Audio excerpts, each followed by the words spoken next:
बिहार विधानसभा चुनाव के तहत बोधगया निर्वाचन क्षेत्र से राजद उम्मीदवार कुमार सर्वजीत ने जोरदार जनसभा को संबोधित किया। उन्होंने कहा कि तेजस्वी यादव की सरकार बनने पर हर टोले में एक प्राथमिक विद्यालय खोला जाएगा और अस्पतालों को किसी भी बाहरी प्रभाव से मुक्त रखा जाएगा। सर्वजीत ने कहा कि हमारी सरकार को बिहार की नई आज़ादी समझिए। अभी राज्य गुलामी की जंजीरों में जकड़ा है और हम बिहार को आज़ाद कराने के लिए एक नई आज़ादी की लड़ाई लड़ रहे हैं। महाराष्ट्र में भाजपा विधायक राम कदम ने प्रधानमंत्री के विजन की सराहना करते हुए कहा कि दिवाली पर प्रधानमंत्री ने ऑपरेशन सिंदूर से लेकर स्वदेशी भारत, आत्मनिर्भर भारत तक का जो दृष्टिकोण प्रस्तुत किया है वह देश को नई दिशा दे रहा है। उन्होंने कहा कि भारत आज आत्मविश्वास से भरा हुआ है और लगातार मजबूती की ओर बढ़ रहा है। कदम ने कहा कि यदि कोई दुश्मन भारत की ओर नजर उठाएगा तो ऑपरेशन सिंदूर उसकी धरती में जाकर आतंकवादियों का सफाया कर देगा। बिहार विधानसभा चुनाव से पहले सियासी सरगर्मी तेज है।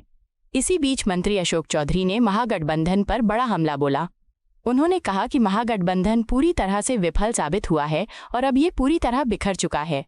चौधरी ने आरोप लगाया कि न कोई संयुक्त रणनीति है, नहीं कोई साझा प्रेस कॉन्फ्रेंस हो पाई है। उन्होंने कहा कि गठबंधन की पार्टियां अपने अपने उम्मीदवार उतार रही हैं, यहां तक कि अब एक दूसरे की पारंपरिक सीटों पर भी मुकाबला कर रही हैं। बिहार में चुनावी माहौल गर्म है और सत्तारूढ़ दल जदयू ने विपक्ष पर जोरदार हमला बोला। जदयू के राष्ट्रीय प्रवक्ता राजीव रंजन प्रसाद ने कहा कि पार्टी एक तरफा और निर्णायक जीत की ओर तेजी से बढ़ रही है, जबकि विपक्ष पूरी तरह से बिखर चुका है। उन्होंने आरोप लगाया कि महागठबंधन की पार्टियां एक दूसरे के खिलाफ सीटों के लिए ही संघर्ष कर रही हैं। प्रसाद ने दावा किया कि गठबंधन के भीतर अब भी कम से कम 12 सीटों पर तीखी आंतरिक कलह जारी है, जिससे उनकी हार तय है।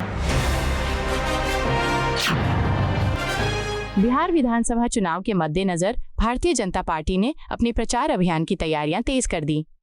बिहार भाजपा अध्यक्ष दिलीप जायसवाल ने जानकारी दी कि प्रधानमंत्री नरेंद्र मोदी 24 अक्टूबर को 2 विशाल रैलियों के साथ बिहार चुनाव प्रचार की औपचारिक शुरुआत करेंगे। उन्होंने कहा कि प्रधानमंत्री की रैलियां राज्य में भाजपा के अभियान को नई ऊर्जा और दिशा देंगी। जायसवाल ने भरोसा जताया कि जनता प्रधानमंत्री मोदी के नेतृत्व पर विश्वास करती है और इस बार बिहार में भाजपा की ऐतिहासिक जीत सुनिश्चित करेगी। बिहार चुनाव अभियान के दौरान राजद नेता तेजस्वी यादव ने संविदा कर्मचारियों के लिए बड़ा ऐलान किया। उन्होंने कहा कि राज्य के विभिन्न विभागों में एजेंसियों के माध्यम से कार्यरत सभी संविदा कर्मियों को नियमित किया जाएगा। तेजस्वी ने इसे ऐतिहासिक निर्णय बताते हुए कहा कि ये कदम उन कर्मचारियों के जीवन में स्थिरता लाएगा जो शारीरिक, मानसिक और आर्थिक कठिनाइयों से जूझ रहे हैं। उन्होंने वादा किया कि नई सरकार बनने पर इन संविदा कर्मियों को स्थायी सरकारी कर्मचारियों का दर्जा दिया जाएगा।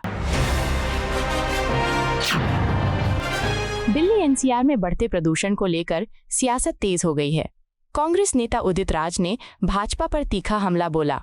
उन्होंने कहा कि जब भाजपा दिल्ली में सत्ता में नहीं थी तब वो प्रदूषण को लेकर बड़ी बड़ी बातें करती थी, लेकिन अब बहाने बनाए जा रहे हैं। उदित राज ने कहा कि भाजपा सरकार अब पंजाब को दोष देकर अपनी जिम्मेदारी से बचना चाहती है। उन्होंने दावा किया कि दिवाली के बाद प्रदूषण तेजी से बढ़ा है, लेकिन सरकार के पास जनता को देने के लिए कोई ठोस जवाब नहीं है। भाजपा के राष्ट्रीय महासचिव तरुण चुग ने प्रधानमंत्री नरेंद्र मोदी के दिवाली संबोधन की सराहना करते हुए कहा कि प्रधानमंत्री ने ऑपरेशन सिंदूर के जरिए भारत की वीरता और न्यायप्रियता का संदेश दिया है। चुग ने कहा कि नया भारत अन्याय को बर्दाश्त नहीं करता, बल्कि उसका डटकर जवाब देता है। उन्होंने बताया कि प्रधानमंत्री का विजन देश को माओवाद, नक्सलवाद और आतंकवाद से पूरी तरह मुक्त कराने पर केंद्रित है। तरुण चुग ने कहा कि यह संदेश देशवासियों में नई ऊर्जा और आत्मविश्वास भरने वाला है। दिल्ली में छठ महापर्व को लेकर राज्य सरकार ने इस बार भव्य तैयारियां की। मुख्यमंत्री रेखा गुप्ता ने बताया कि धार्मिक परंपराओं और आस्था के अनुरूप इस बार पूरे राज्य में भोजपुरी और मैथिली भाषा में सांस्कृतिक कार्यक्रम आयोजित किए जाएंगे। उन्होंने कहा कि लगभग 200 कार्यक्रमों की योजना बनाई गई है जो छठ पर्व की सांस्कृतिक समृद्धि को प्रदर्शित करेंगे। मुख्यमंत्री ने बताया कि ये पहली बार है जब सरकार इतनी बड़ी संख्या में कार्यक्रमों का आयोजन कर रही है ताकि श्रद्धालु और कलाकार दोनों इस पर्व की दिव्यता में सहभागी बन सकें। उत्तर भारत में बढ़ते प्रदूषण और पराली जलाने के मसले पर कांग्रेस ने सरकार को घेरा। पार्टी प्रवक्ता सुरेंद्र राजपूत ने कहा कि मीडिया केवल पराली जलाने की तस्वीरें दिखाता है, लेकिन न सरकार और न ही भाजपा ये बताती है कि किसान पराली का क्या करे। उन्होंने सवाल उठाया कि सरकार किसानों से पराली क्यों नहीं खरीदती और कोई ऐसा समाधान क्यों नहीं देती जिससे पराली को तुरंत खाद में बदला जा सके। राजपूत ने आरोप लगाया कि भाजपा नेता किसानों की मदद के बजाय भ्रामक बयान देकर जनता को गुमराह कर रहे हैं। आपको यह वीडियो पसंद आया हो तो इसे लाइक करें, हमारे चैनल को सब्सक्राइब करें।